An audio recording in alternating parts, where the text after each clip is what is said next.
멜번에 산다 공식 헌정 팟캐스트 키위랑 호주 가자. 오늘은 아메리칸스 컵 두 번째 시간입니다.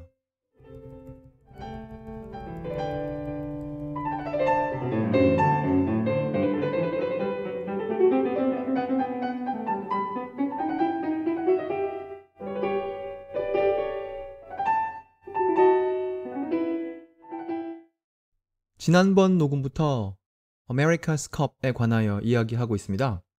미국이 132년 동안 지켜온 컵을 호주가 가서 그 항해 대회에서 이겨서 그 컵을 이제 호주로 가져오게 됐고, 그게 1983년이고 다시 4년 뒤 1987년 미국이 이제는 프리맨틀에 와서 대회에 참가하여 다시 이겨서 그 컵을 미국까지 가져간 게 지난번까지의 이야기였습니다. 줄거리였죠. 오늘은 이제 그 다음부터의 줄거리를 할 건데요. 우선 그걸 하기 전에 우리 팟캐스트의 사회이사이시며 공자님의 77대 후손이신 착한 악마님께서 남겨주신 댓글을 먼저 읽고 가겠습니다. 이 청취자의 글을 그때그때 읽어드리는 것이 이해가 아니겠습니까? 그래서 읽겠습니다. 이제 2개를 남겨주셨는데 먼저 남겨주신 것부터 읽겠습니다. 팟빵은 댓글이 한 곳에 쭉 나열되니 좀 부담되네요. 암튼 뉴질랜드는 참 따뜻한 나라 같아요. 경찰들이 자기가 쉬는 날에 아이의 생일을 위해 와준다니요. 상상하기 힘드네요. 이런 일을 활용해 장난 전화를 지양해달라고 홍보하는 기지도 돋보이네요. 몇 년 전 갔던 북섬 여행을 갔을 때에도 날씨가 그리 좋지 않았음에도 참 좋았던 것 같습니다. 날씨가 좋지 않을 수 있죠. 사람들이 선하고 따뜻한 느낌, 그런 느낌 있죠. 그거 흉내낼 수 없습니다. 그땐 뉴질랜드에 대해 아는 게 하나도 없었는데 덕분에 구 추억의 풍성함을 더합니다. 다음에 남섬으로도 꼭 가보고 싶네요. 여기가 첫 번째 글이고요. 두 번째 글은 조금 전에 남기신 글이에요. 한 1시간쯤 전에 남기신 글인데, 축하합니다. 해외 팟캐스트 분야에서 어떻게 되었다, 그런 말씀 하시고, 저는 457 비자로 와서 영주권을 받았는데 485 비자에 대해서는 처음 알게 되었네요. 아메리카 컵에 대한 이야기 재밌게 잘 들었습니다. 여기까지가 댓글이에요. 우리 사회 이사님 늘 글 남겨주셔서 고맙습니다. 이 책 빌릴 거 있는 것은 손 PD님에게 동네에서 빌리시고, 시드니 저에게는 이렇게 글을 남겨주시면 좋겠습니다. 앞으로도 계속 이렇게 해주십시오. 댓글 소개는 여기까지고요. 이제 본론인 아메리카 컵으로 돌아가겠습니다. 이제부터는 뉴질랜드가 많이 나올 거예요. 그러면 87년 이후 어떻게 됐는지 알아보겠습니다. 이걸 뭐 하나하나 자세히 알아보면 너무 시간이 많이 걸리니까 대충 재미있는 것만 조금씩 보겠습니다. 88년에 대회를 한번 해요. 그때 도전자로 떠오른 팀이 Mercury Bay Boating Club. Mercury Bay는 어디에 있느냐? 뉴질랜드의 피티양아라는 아주 작은 마을에 있는 클럽이에요. 거기가 이제 도전자 대회에서 뽑힌 것이죠. 그래서 이제 미국한테 질 기회를 얻어서 지죠. 그게 88년. 92년에는 이태리가 도전자로 뽑혀요. 그래서 이태리가 가서 미국에게 지죠. 그래서 미국은 이제 다시 제대로 된 역사가 시작되나 싶습니다. 잠시 호주에 뺏겼지만 이제 정상적으로 미국에 가져와서 계속 미국에 가지고 있게 되지 않을까, 이런 꿈을 꾸게 됩니다. 그러다가 1995년 아메리칸 컵, 이게 중요한 아메리칸 컵인데요. 이게 이제 시작됩니다. 그걸 자세히 알아보겠습니다. 87년 이후 이 아메리카 컵에서 규칙을 바꿉니다. 이 사람들은 사실 규칙을 늘 바꾸는데요. 이때 바꾼 규칙은 배의 크기였어요. 과거에는 12m짜리 배를 가지고 경기를 했었는데 이제 그 배를 거의 2배 정도로 크게 만듭니다. 그래서 25m짜리 배로 만들어서 사람도 더 많이 타고 이제 경기가 더 격렬해지죠. 그래서 그런 배를 25m짜리 배를 가지고 하게 된 대회 중에 하나가 95년 대회예요. 95년 대회 후보자들 도전자 대회에 나온 배들을 보면 뉴질랜드 팀 2개 나오고, 호주 팀 2개 나오고, 일본 팀 하나 나오고, 프랑스 팀 하나 나오고, 스페인 팀 하나 나오고, 이렇게 됩니다. 여러분이 아셔야 하는 것은 이 출전 자격이 국가에게 주어지는 것이 아니에요. 그 요트 클럽에게 주어집니다. 그러니까 아무나 그냥 우리는 요트 팀이야 해서 나오면 되는 거예요. 그러니까 어떤 나라에서 10팀이 나와도 관계없습니다. 국가를 대표하는 게 아니니까요. 하지만 이제 어느 나라가 이기면 결국 그 나라의 이 바닥에서의 명성에 이제 연결이 되게 되는 것이죠. 그래서 그렇게 여러 팀들이 나와서 4강을 뽑았어요. 4강을 뽑았더니 두 팀은 뉴질랜드, 하나는 원 오스트레일리아 챌린지라는 팀인데 그 팀의 사장은 존 버트랜드예요. 존 버트랜드는 그 83년에 그 배 호주가 이길 때 거기 선장을 했던 사람입니다. 근데 지금은 일종의 구단주 같은 역할을 그 호주 팀에서 하고 있는 것이죠. 그리고 네 번째 팀은 팀 이름이 이거예요. 니폰 챌린지. 전혀 이름 모르는 사람인데요. 다츠미수 야마사키. 혹시 이 이름을 아시는 분은 어떤 사람인지 알려주시기 바랍니다. 제가 앞만 찾아도 모르겠어요. 일본에서 무슨 항해하거나 기업 가거나 뭐 그런 사람일 거라고 짐작해요. 이렇게 네 팀이 일종의 4강전을 벌여서 이제 결승을 누가 갈 것인가 그 후보끼리 했는데 뽑힌 게 팀 뉴질랜드라는 뉴질랜드 팀과 원 오스트레일리아 챌린지라는 호주 팀 둘이 예선에서 결승을 하게 돼요. 그래서 팀 뉴질랜드가 이기죠. 그래서 이제 팀 뉴질랜드와 미국의 대표가 하게 됩니다.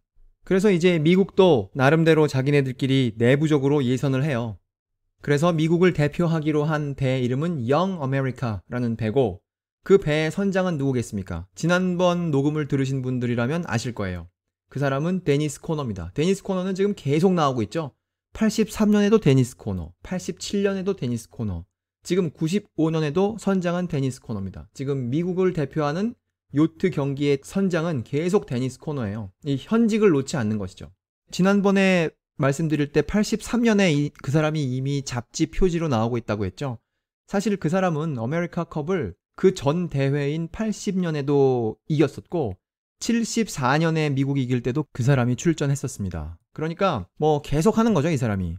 이 사람은 42년생이에요. 반면 그 95년 뉴질랜드 팀의 선장은 러셀 쿠츠라는 사람인데 이제 러셀 쿠츠가 이 이후에 나올 주인공이 되는데 러셀 쿠츠는 62년생이에요. 그러니까 그 데니스 코너보다 20살이 어리죠. 그러니까 그 젊은 뉴질랜드 선장의 입장에서 보면 자기보다 훨씬 경험 많은, 훨씬 유명한 미국 선장을 상대로 이제 경기를 해야 하는 것이죠. 그래서 미국과 뉴질랜드가 9판 5선승제를 하는데 이제 미국에 가서 하는 거죠. 결과는 어땠느냐? 뉴질랜드가 미국을 5대 0으로 이깁니다. 그 95년에 뉴질랜드가 미국한테 이겼을 때의 기쁨은 사실 당시뿐만 아니라 지금도 이 글이 가끔 올라오고 있어요. 95년에 대한 글이. 95년에 아메리카 컵을 미국에 가서 이겼을 때 그 기쁨을 표현한 그런 글들이 지금도 올라오고 있습니다. 제가 보고 있는 기사들 보면 95년에 쓰여진 글뿐만 아니라 지금 지난 2, 3년 동안에도 이 글이 잔뜩 올라와 있기 때문에 이제 이걸 쉽게 찾을 수가 있는데요. 그중 하나의 글에 보면 데니스 코너랑 그 인터뷰를 한 그 글이 있습니다. 거기에서 데니스 코너가 뭐라고 하냐면 지고 난 다음에 데니스 코너가 인터뷰를 한 것이죠. 그 사람이 말한 걸 읽겠습니다. If the cup had to leave San Diego, 자기네 팀이 샌디에고에 있었으니까 캘리포니아 샌디에고죠. 그 샌디에고를 떠나야 한다면 There could be no better home for it than Auckland, New Zealand. 오클랜드보다 더 좋은 곳은 없을 것이다. It's a just reward. 이것은 적절한 보상이다. And congratulations to all of those who are in New Zealand. 뉴질랜드에 있는 모든 사람들에게 축하를 보낸다. 당시에 제가 여기 없었어요. 그래서 이 축하를 받지 못했습니다. 저는 그때 한국에 있었죠. You can be justifiably proud of your heroes. 당신들의 영웅을 자랑스러워해도 좋다. 이렇게 그때 인터뷰에서 말했어요, 이 사람이. 여기서 justifiably는 뭐 공정히, 정당히, 좋은 이유로 그런 뜻이죠. 그러니까 자랑스러워해야 할 좋은 이유가 있다. 이런 말이죠. 그 당시 95년 당시 경기를 정확하게 뭐 몇 미터 혹은 몇 킬로미터를 했는지에 대한 지도가 나와 있지 않아요. 찾을 수가 없었지만 여기 시간, 그 1등과 2등 사이에 시간 차이가 얼만큼 되어 있는지는 기록에 나와 있습니다. 그러니까 뉴질랜드와 미국 배의 시간 차이가 얼만큼 되는지 1, 2, 3, 4, 5 5번의 경기가 있었지 않습니까? 첫 번째는 2분 45초, 그 다음 1분 14초, 그 다음 1분 51초, 그 다음 3분 37초, 그 다음 1분 50초. 그러니까 늘 차이가 상당히 많이 났던 것이죠. 몇 초 차이가 아니라.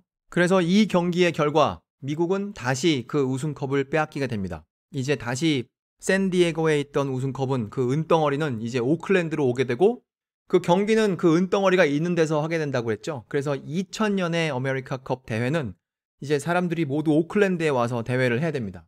그러니까 미국은 다시 이걸 뺏겼으니까 그 컵을 찾아오려고 난리를 부리지 않겠습니까? 그래서 그 예선 대회에 참가한 팀 리스트를 제가 보고 있는데요. 하나하나 말씀드리겠습니다. 이태리, 그 팀 이름이 프라다 챌린지라는 이태리 팀이에요. 두 번째는 아메리카 원이라는 미국 팀인데 이 사람들은 세인트 프란시스 옅 클럽이라는 데서 왔답니다. 세 번째는 와이키키 옅 클럽, 이거 하와이에서 왔겠죠. 팀 이름이 알로하 레이싱이에요. 그 다음은 샌프란시스코 옅 클럽에서 왔어요. 이 사람들은 아메리카 트루라는 곳이고, 그 다음 스페인에서 한 팀이 옵니다. 그 스페인 말로 되어 있는데 뭔지 모르겠어요. 무슨 에스파뇰 그런 팀입니다. 그 다음에 재밌게도 스위스에서 한 팀이 옵니다. 스위스 잘 생각해 보십시오. 스위스 바다가 있습니까? 근데 스위스 팀이 와요. 근데 스위스는 이제 국적만 스위스이고 기술만 스위스이고 그리고 돈줄만 스위스이고 이제 다른 실무적인 역할은 다 다른 데 가서 해야 되겠죠. 그 다음 팀은 이제 프랑스 팀이에요. 그것도 뭐 프랑스 말로 되어 있는 팀이죠. 그 다음에 니폰 챌린지가 다시 옵니다. 니폰 챌린지의 선장은 어느 나라 사람일까요? 뉴질랜드 사람입니다. 이제 이런 거에 익숙해지셔야 돼요. 다음 샌디에고에서 다시 옵니다. 팀 데니스 코너가 그 팀이 다시 오죠. 데니스 코너가 다시 배를 몰고 옵니다. 그 다음에 뉴욕 클럽에서 영 아메리카라는 팀이 옵니다. 여기 또 미국 팀이고, 그 다음에 호주 팀이 와요. 이 팀 이름은 영 오스트레일리아라는 팀인데 이제 제임스 스핏힐, 이거 이름 중요한 이름입니다. 지금 제임스 스핏힐 79년생이에요. 그러니까 이 대회를 2000년에 한다고 말씀드렸죠. 그러니까 몇 살입니까? 20살이거나 21살이거나 그럴 때 이 팀의 선장으로 호주 팀이 오는 거예요. 이런 팀 하나 뭐 얼마나 비싸겠습니까? 그 요트를 가지고 와야 되고 요트를 운영해야 되고 그 옆에 붙어있는 직원들도 잔뜩 있겠죠. 굉장히 비싼 팀의 선장을 21살짜리를 해서 호주가 온 겁니다. 그래서 물론 이기진 못하죠. 자, 이렇게 11팀이 후보로 와요. 그래서 자기네들끼리 리그전을 해야 됩니다. 그래서 결국 나중에 이 후보들 간에 제일 잘한 사람 하나를 뽑아야 되는데 이제 그 팀이 이제 챔피언인 뉴질랜드와 하게 되겠죠. 5팀이 미국, 나머지 다 합쳐서 하면 11팀의 우승국은 이태리예요. 그래서 이태리가 2000년에 아메리카컵에 출전을 하게 됩니다. 뉴질랜드와 하게 되는 것이죠. 이제 첫 경기는 2000년 2월 20일에 하게 되고요. 마지막 경기는 2000년 3월 2일에 하게 되는데요. 5번을 합니다. 결과가 어땠겠습니까? 뉴질랜드가 5대0으로 이깁니다. 이태리는 한 번도 비슷하게 가본 적이 없어요. 제일 비슷하게 간 게 48초 차이로 진 게 제일 비슷하게 간 것이고 나머지는 훨씬 더 많이 집니다. 그러니까 이제 뉴질랜드는 이번 경기에도 5대0으로 이기고 지난번 경기에도 5대0으로 이겨요. 그러니까 다른 나라에서 보기에 좀 이기기가 어렵게 됐죠, 이제. 그런 뉴질랜드를 이기려면 어떻게 되겠습니까? 지난번 녹음에서 들으셨다시피 그 배 자체에는 규칙이 있어요. 그것을 출전국에서 설계하고 출전국에서 만들어야 합니다. 하지만 그 배 위에 타고 있는 사람들의 국적에 대한 제한은 없어요. 적어도 당시에는 없었어요. 그래서 이 뉴질랜드 팀을 이기려면 어떻게 할 수 있을까를 생각하다가 스위스가 좋은 아이디어를 냅니다.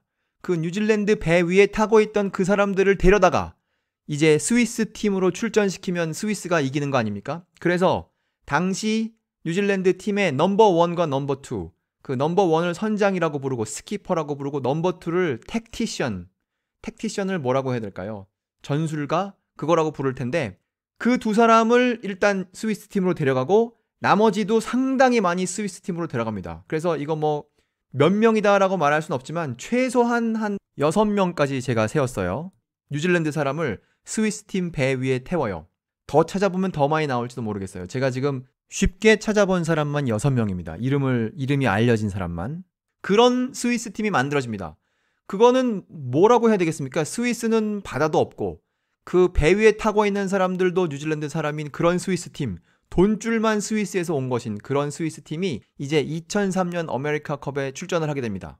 그러니까 뉴질랜드의 입장에서 보면 선장과 그 넘버 2를 포함한 알짜배기 선수들을 상대 팀으로 넘긴 그런 나머지 선수들로 만든 팀이 2003년 대표팀이에요. 이길 리가 없겠죠.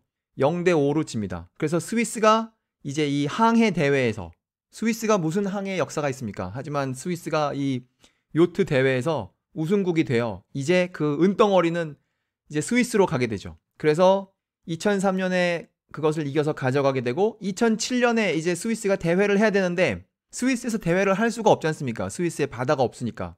그래서 이제 서로 합의를 해서 스위스에는 바다가 없으니까 그나마 가까운 곳인 스페인의 발렌시아에서 하자. 그래서 이제 스페인에 가서 해요. 그럼 다시 원래 그 팀, 2003년에 이겼던 그 팀이 뭐 약간 변하지만 대부분 이제 아직도 뉴질랜드 사람들이 많이 남아있는 상태로 2007년에 다시 스위스 팀으로 나오고 이제 뉴질랜드가 다시 가서 해보지만 이기지 못합니다. 그래서 스위스가 방어를 하게 돼요. 그래서 이제 이렇게 변해버린 뉴질랜드 팀, 이름은 스위스인 팀, 그 팀이 2007년에도 이기고 이제 2010년에도 방어를 해야 되는 상태로 나옵니다. 2010년에 이제 다시 아메리칸 컵이 열리죠. 2010년에 도전자가 된 나라는 미국이에요. 근데 제가 지금 당시에 2010년에 스위스 팀과 미국 팀의 선수 명단을 보고 있는데요. 스위스 팀의 뉴질랜드 사람 6명, 미국 팀의 뉴질랜드 사람 3명, 그리고 미국 팀의 호주 사람 2명, 그 중에 한 명은 제임스 스핏힐이라는 사람이죠. 그러니까 이거 지금 스위스와 미국의 대결이지만 국적으로서는, 그 배의 국적으로서는, 하지만 사람으로 따지면 양쪽 다 뉴질랜드 사람들이 상당 부분이고 호주 사람까지 하면 절반쯤 되겠어요. 이 양쪽 팀에서. 그런 종류의 경기입니다, 이게. 그렇게 호주, 뉴질랜드 사람들이 잔뜩 포함되어 있는 대회, 2010년 대회. 하지만 배의 국적은 호주도 아니고 뉴질랜드도 아닌 그 대회에서 제일 중요한 사람은 그 미국 팀의 구단주예요. 미국 팀의 구단주는 누구냐? 당시에 그 팀의 CEO는 누구냐? 자기가 32살일 때 95년 아메리카컵에서 뉴질랜드를 대표하여 선장을 했던 그 러셀 쿠츠라는 사람, 그리고 한때 그 스위스 팀에 가서 또 선장을 했던 그 러셀 쿠츠라는 사람이 이제 시간이 지나 지금은 미국 팀에서 구단주를 하고 있는 거예요. 그래서 결국 2010년 아메리칸 컵을 다시 미국으로 가져가게 되죠. 스위스를 상대로 이겨서. 그리고 그 이후에는 2013년 미국과 뉴질랜드가 한번 하고, 그래서 아슬아슬하게 미국이 이깁니다. 9대8로 미국이 이기고, 그 다음 2017년에 다시 미국과 뉴질랜드가 하죠. 그래서 뉴질랜드가 그때 이겨요. 7대1로 이깁니다. 2017년이니까 바로 작년이죠. 그래서 이제 그 컵이 다시 오클랜드에 가 있는 거예요. 지금 우리가 대회를 너무 여러 개를 얘기했기 때문에 혼란스러우실 수 있을까봐 제가 다시 정리하겠습니다. 95년은 산뜻해요. 95년은 진정한 의미의 뉴질랜드 팀이 미국에 가서 5대0으로 이깁니다. 그래서 컵을 가져오죠. 그리고 2000년에도 산뜻해요. 그냥 진정한 의미의 뉴질랜드 팀이 그걸 방어를 합니다. 5대0으로 이기죠. 그 이후에는 그 2000년에 이겼던 뉴질랜드 팀을 여럿으로 나누어서 이제 각 나라가 그 선수를 데려다가 어떨 때는 미국에서, 어떨 때는 스위스에서 이제 이기는 것이죠. 그래서 이게 이제 약간 정리가 다시 됐어요. 시간이 지나면서 그때 95년, 2000년에 했던 사람들이 이제 더 이상 현직을 안 하게 됐죠. 그래서 이제 다시 뉴질랜드에서 좋은 팀이 만들어지게 되어 이제 2017년에 정리가 다 되는 겁니다. 그래서 그 컵을 다시 오클랜드로 가져오게 되고 그게 현재 상태예요. 여기까지 들으시는 분들은 그 러셀 쿠츠라는 사람에 대해서 어떤 생각을 하실지 모르겠어요. 만일 한국에 우리가 잘 알고 있는 그 국보라는 그 야구 선수, 만약에 그 사람이 지금은 뭐 은퇴를 해서 좀 내용이 다르지만 과거에 한창 때일 때 이제 가상으로 말씀드리는 겁니다. 어느 다른 나라, 뭐 예를 들어 일본에 선수로 간다거나 감독으로 간다거나 그러면 우리가 그 사람을 칭찬하겠습니까? 그런데 뉴질랜드는 그 러셀 쿠츠에게 어떻게 하느냐? 야, 너 정말 우리 팀에 있으나 저쪽 팀에 있으나 잘하는구나. 너 훈장 받아라. 그래서 이 사람 훈장을 줘요. 2009년에 Knight Companion of the New Zealand Order of Merit, 그걸 이 사람한테 줍니다. 이거 이 사람이 뉴질랜드를 떠나서 스위스로 가고 난 다음에 한참 딴 나라에서 하고 있을 때 뉴질랜드가 주는 훈장이에요. 그러니까 더 구체적으로는 이 사람이 스위스로 가고 난 뒤 2003년 뉴질랜드가 스위스에게 아메리칸 컵을 뺏기고 나서, 그리고 나서 이제 러셀 쿠츠가 2007년부터는 또 미국 팀에서 뛰기로 했다고 그렇게 알려지고 나서 그 다음에 이제 뉴질랜드가 그 사람한테 훈장을 주는 거예요. 뭐 어느 나라면 어떠냐, 배 잘 몰면 그 사람이 훌륭한 사람 아니냐 해서 뉴질랜드가 주는 겁니다. 그래서 2017년에 뉴질랜드가 그 은덩어리를 오클랜드로 가져왔기 때문에 이제 뉴질랜드는 이 규칙을 새로 만들 수 있는 입장에 서게 되었습니다. 그래서 만든 규칙이 이제 물론 대부분 배 자체에 대한 것인데요. 이제 사람에 대한 규칙도 조금 만들었습니다.